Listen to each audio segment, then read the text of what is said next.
그들이 예수를 끌고 대제사장에게로 가니 대제사장들과 장로들과 서기관들이 다 모이더라. 베드로가 예수를 멀찍이 따라 대제사장의 집들 안까지 들어가서 아랫사람들과 함께 앉아 불을 쬐더라. 대제사장들과 온 공회가 예수를 죽이려고 그를 칠 증거를 찾되 얻지 못하니 이는 예수를 쳐서 거짓 증언하는 자가 많으나 그 증언이 서로 일치하지 못함이라. 어떤 사람들이 일어나 예수를 쳐서 거짓 증언하여 우리가 그의 말을 들으니 손으로 지은 이 성전을 내가 헐고 손으로 짓지 아니한 다른 성전을 사흘 동안에 지으리라 하더라.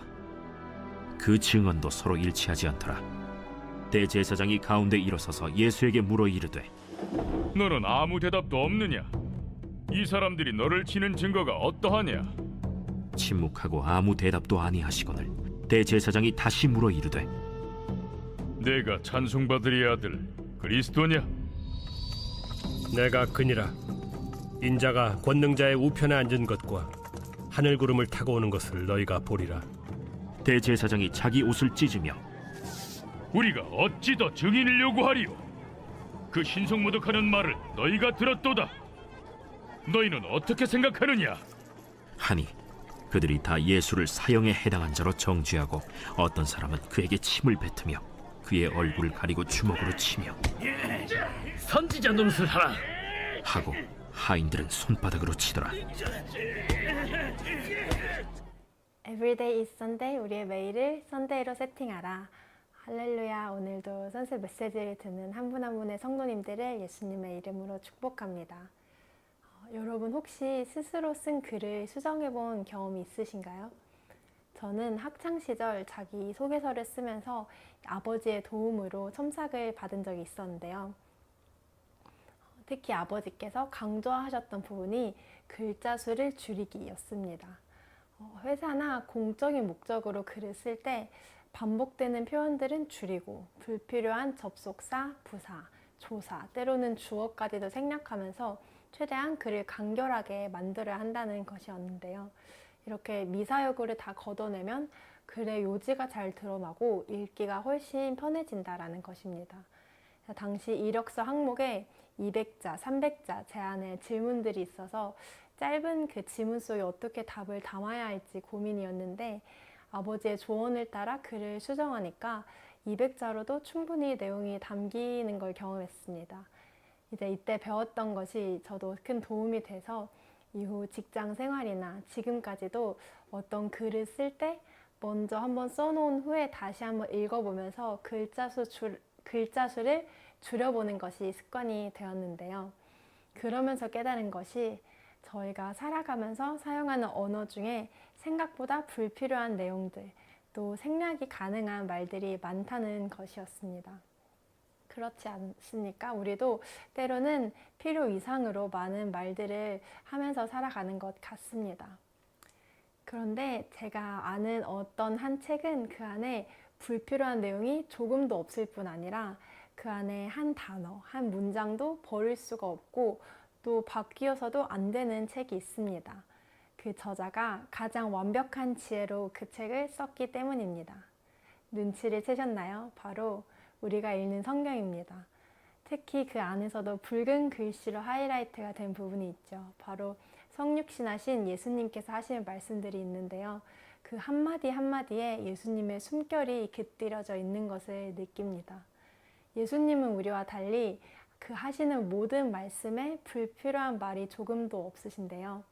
오늘 본문에서도 그렇게 주님이 하신 또 하지 않으신 말을 보며 그분을 더욱 알아가기를 소망합니다.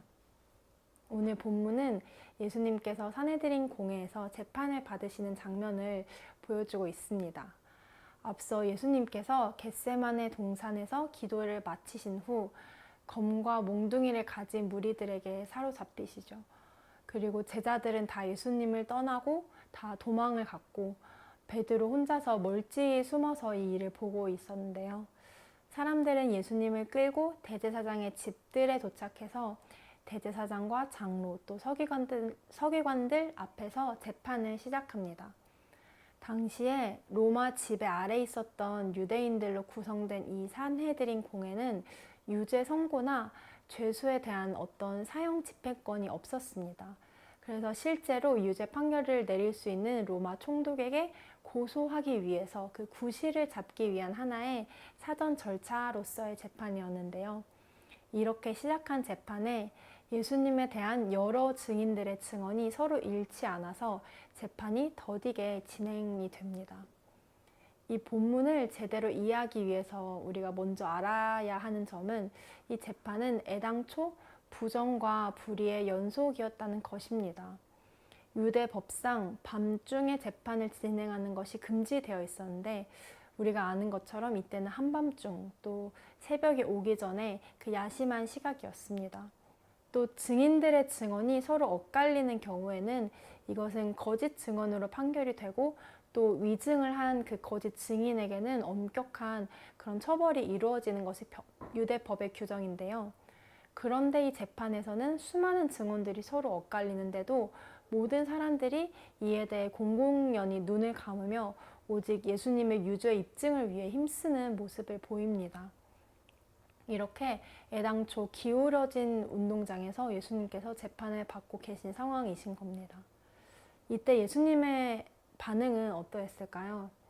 14장 60에서 61절을 보면 대제사장이 예수에게 물어 이르되 너는 아무 대답도 없느냐? 이 사람들이 너를 치는 증거가 어떠하냐 하되 침묵하고 아무 대답도 아니하시거늘. 예수님께서는 시종일관 침묵을 지키십니다. 사실 이런 불의 속에서 예수님께서 하실 수만 있으시다면 얼마든지 반박하실 수 있으셨을 것입니다. 유대인들은 생각보다 허술했습니다. 제대로 통일된 증언도 없었고 또 스스로 이렇게 유대법을 어긴 점도 참 많았는데요. 그런데 사실 그 아무리 이보다 더 치밀한 음모가 있었다고 해도 하나님의 지혜를 지니신 예수님을 이길 수는 없습니다. 그 전에 이전에도 예수님을 말로써 여러 모함에 빠뜨리려고 한 많은 그런 유대인들의 계획들이 실패한 적이 많이 있죠. 예수님의 논리와 지혜는 그 모든 거짓 증언과 질문에 답변하시기에 부족함이 전혀 없으십니다. 그런데 이때 세상 그 누구보다 억울하신 상황에 계신 예수님께서는 이 모든 거짓 증언 앞에서 자신을 조금도 변호하지 않으십니다. 예수님께서는 이미 십자가 지기를 작정하셨기 때문입니다. 예수님에게 자신의 억울함을 푸는 것이 중요하지 않았습니다. 예수님께 중요했던 것은 이때 하나님의 뜻을 따라 그 불의한 재판을 받으시고 넘겨지시는 것이었습니다. 그리고 아버지의 뜻을 따라 예수님께서는 이 모든 것에 침묵을 선택하셨습니다. 예수님의 침묵을 보며 우리 스스로의 언어를 되돌아보길 원합니다. 우리는 자신을 변호하기 위해 또 자신의 그 억울함을 대변하기 위해 빠르게 많은 말들을 내뱉고는 하는데요. 그러나 때로는 진실을 규명하는 것보다 더 중요한 것이 있습니다. 크리스천이라면 꼭 모든 상황에서 오해를 받아야 한다라는 그런 뜻은 아닙니다. 상황에 따라 바울처럼 지혜로운 언어로 자신을 보호하고 또 상대방을 설득하는 것도 필요하죠. 그러나 이 모든 것에 있어 우리는 그 상황 속에 우리를 두신 하나님의 뜻을 분별해야 하는 것입니다. 하나님의 선하신 뜻이 우리에게 침묵을 말씀하신다면 우리 또한 예수님과 같이 침묵할 수 있기를 원합니다. 그것이 눈앞에 불이익으로 보여진다 할지라도 하나님의 뜻에는 실패가 없기에 그 계획을 신뢰하며 또 순종함으로 그 자리에 서는 은혜가 있기를 축복합니다. 이렇게 일관된 침묵으로 응하시는 예수님에게 대제사장은 또다시 한번 유대법에 금지된 사항을 저지르는데요. 바로 재판 도중의 유도신문입니다. 다른 증인들의 증언이 도무지 일치되지가 않자 이제는 예수님의 입으로 스스로 그 증거를 시인하게끔 하려는 것인데요. 대제사장은 이렇게 예수님에게 묻습니다. 내가 찬송받을 이의 아들 그리스도냐?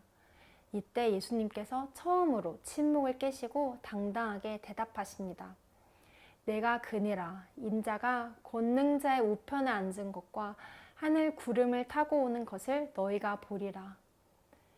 그 전에 남발하는 수많은 거짓 증언들에 대해서는 아무 대답도 변호도 하지 않으셨던 예수님께서 그러나 그분의 정체성을 묻는 이 직접적인 질문에 대해서는 정확하게 대답하셨습니다.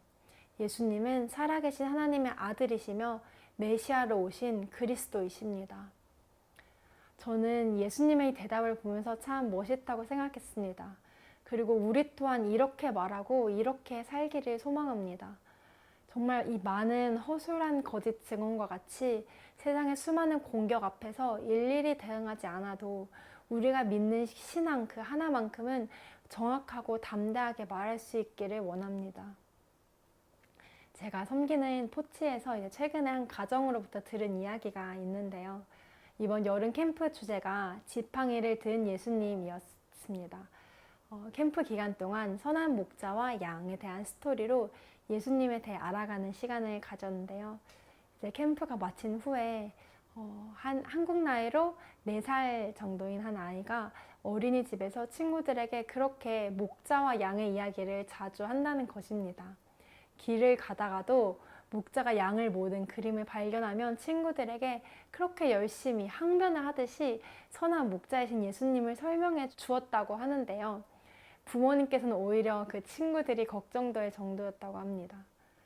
근데 이 이야기를 듣는데 저는 정말 큰 감동이 있었습니다. 제가 어린 시절에서는 정말 학교에서 그 식사 기도하는 것조차도 민망해서 눈을 잠시 감았다 뜨는 걸로 대체하곤 했었는데요. 이 어린 아이가 그렇게 순수한 마음으로 예수님을 자랑하고 다녔다는 사실에 눈시울이 붉어졌습니다. 우리는 자신을 변호하기 위해서 정말 많은 말을 하는 반면에 주님을 향한 변호는 너무 소극적이지 않았는지 되돌아보길 원합니다. 어쩌면 때로는 오히려 당장의 유익을 위해서 슬그머니 우리의 신앙을 감추고 살아가지는 않았는지요. 스스로 당당하셨던 예수님과 같이 또 이 어린아이와 같이 우리가 믿고 또 우리가 사랑하는 하나님이 어떤 분이신지에 대해 우리가 주저하지 않고 말할 수 있기를 간절히 소망합니다. 또한 예수님께서 이 재판을 받으시는 장면이 참 지혜롭다고 생각이 들었는데요. 앞서 많은 증인들의 말이 다 엇갈렸기에 또한 예수님께서도 침묵으로 전혀 대응을 하지 않으셨기에 이 재판은 결국 단 한 가지 사유, 바로 예수님께서 스스로 하나님의 아들이라고 시인하신 것으로 인해 신성모독 죄명으로 결론이 지어졌습니다. 이렇게 예수님은 끝까지 자신의 품위를 지키셨습니다. 다른 허무맹랑한 죄목이 아니라 그저 예수님의 그리스도 되심, 하나님의 아들 되심으로 로마 총독에게 넘겨지신 것입니다. 예수님이 하나님의 아들이시다. 이것은 그것을 믿는 자에게는 진리의 말씀이요, 그것을 받아들이지 않는 자에게는 신성모독인 것이기 때문에 이 재판은 이렇게 해석될 수 있습니다. 결국 예수님께서 어떤 죄를 지으신 게 아니라 그저 그분의 존재를 받아들이지 않는 이들로 인해 거부된 것입니다. 만약 살아가는 어느 순간에 이런 자리에 혹시 서게 된다면 예수님과 같이 이렇게 영예로운 재판을 받고 싶습니다. 다른 죄목은 다 거짓 증언으로 성립되지 않지만 오직 그리스도를 향한 고백으로 인해 의의 고난을 받는 것, 그렇게 십자가의 길을 걷는 자보다 더 영광스러운 인생이 없을 것이라 믿습니다. 우리가 이렇게 말할 수 있는 근거는 무엇일까요? 바로 우리 안에 있는 소망 때문입니다. 예수님께서 말씀하신 대로 우리 모두는 언젠가 다시 인자가 권능자의 우편에 앉은 것과 또 하늘 구름을 타고 오는 것을 보게 될 것입니다. 바로 그날 신랑 되신 주님께서 영광 중에 다시 오시는 날에 이 땅에서는 다시 한번 재판이 열릴 것입니다. 그리고 그때에도 동일하게 유일한 한 가지, 바로 이 고백으로 재판의 결과가 달라질 것인데요. 예수님은 그리스도시요 살아계신 하나님의 아들이시니이다. 이 고백을 말하는 자에게 주어지는 구원과 영광의 상급이 있을 것입니다. 이 사실을 진정으로 믿는 자는 이 땅에서도 당당히 그리스도를 고백할 수 있는 줄 믿습니다. 마지막으로 베드로 전서의 말씀을 함께 나누길 원합니다. 그러나 의를 위하여 고난을 받으면 복 있는 자니 그들이 두려워하는 것을 두려워하지 말며 근심하지 말고 너희 마음에 그리스도를 주로 삼아 거룩하게 하고 너희 속에 있는 소망에 관한 이유를 묻는 자에게는 대답할 것을 항상 준비하되 온유와 두려움으로 하고. 아멘. 오늘도 이 불의한 세상 가운데 영예로운 십자가의 길을 걷기를 원합니다. 우리의 유일한 소망과 자랑이 되시는 예수님을 담대히 말하며 오직 의를 위한 고난만을 받으며 하늘의 영광을 누리는 거룩한 성도, 신부된 교회가 되기를 간절히 소망합니다. 말씀을 기억하며 함께 기도하겠습니다. 사랑하는 주님, 우리를 위하여 불의를 참으시고 묵묵히 십자가의 길을 걸어가신 주님을 기억합니다. 예수님께서 그러셨던 것과 같이 우리 또한 말할 때와 침묵할 때를 분별할 수 있는 지혜를 허락하여 주시옵소서. 무엇보다 우리 주님, 우리 그리스도를 담대히 말하고 증거하는 인생이 될 수 있도록 우리 안에 그 믿음의 능력을 더하여 주시옵소서. 오늘도 이 불의한 세상 가운데 빛의 자녀로 주님과 함께 그 영광스러운 십자가의 길을 걷는 한 사람 한 사람이 될 수 있도록 우리를 인도하여 주시옵소서. 감사드리며 예수님의 이름으로 기도드립니다.